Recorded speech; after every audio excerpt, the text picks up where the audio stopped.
İlahiname Feriduddin Attar. Sıddık'ın yüceliği. Zahitlerin başı sadık ve yüce imamdı o.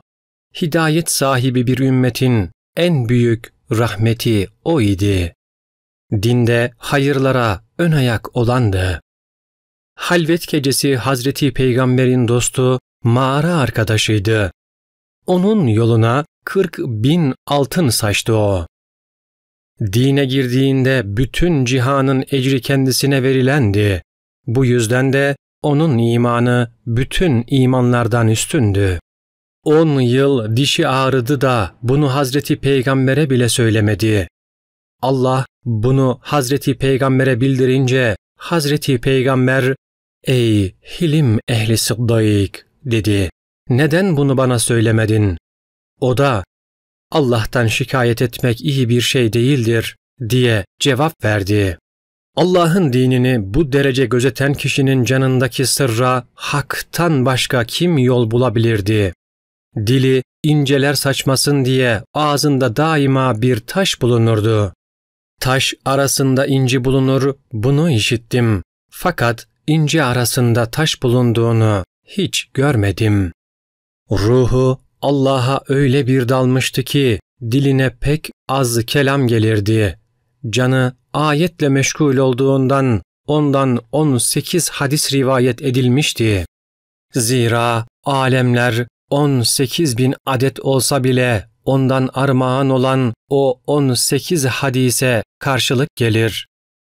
Rivayet ettiği hadisler alemin aslına dair olduğundan kainatın sonradan yaratıldığına pek kuvvetli bir delil teşkil eder. Ne denli işlek bir aklı vardı, ne denli yüksek bir tecrübesi. Annesinin karnındayken bile kendini bilirdi. Bir keresinde zavallı bir köre dua edip gözünün görmesini dilemişti de Allah muradını hemencecik vermişti. Üstünlükten hiç bahsetmez, "Beni siz halife yaptınız, dilerseniz vazgeçin," sözünden başka bir şey söylemezdi. Vefat ettiği zaman onu kaldırıp Hazreti Mustafa'nın sallallahu aleyhi ve sellem huzuruna götürdüler. Sıddık gelince o sır aleminin kilidi düştü, kapısı açıldı, perdesi kalktı. Onun aşkıyla kilidin zinciri kırıldı. Perde onu karşılamak için açıldı. Şaşılacak şey doğrusu. Doğruluğuna demirin bile inandığı, böylesi bir kimseye düşman olanın gönlü nasıl demir gibi katılaşır? Kilit bile onun doğruluğu karşısında açılır da düşmanının gönlündeki kilit neden açılmaz? Sahabe o mezara girince bir de gördüler ki bir mezar kazılmış. Yılanın ısırmasına dayanan, dostuna her türlü fedakarlıklarda bulunan bir zata elbette Sıddık denir.